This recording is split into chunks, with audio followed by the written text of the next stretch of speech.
Salamlar, vaxtınız xeyir olsun. Mən Adgözəl Lakşin, insan psixologiyası metodisti. Bugünkü mövzu xəyanətlə bağlıdır. Niyə bəzi insanlar xəyanəti gördüyü təqdirdə adətən susqunluq içərisində belə də olmalıymış kimi timsahla yanaşırlar.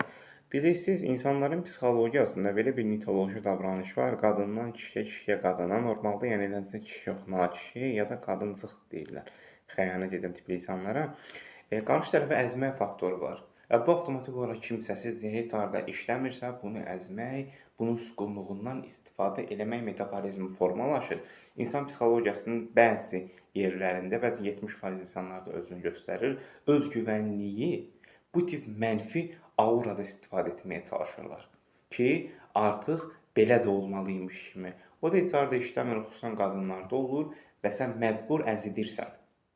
Amma əslində qayda-qanun deyilən bir şey var. Hansı ki, həmin bəzən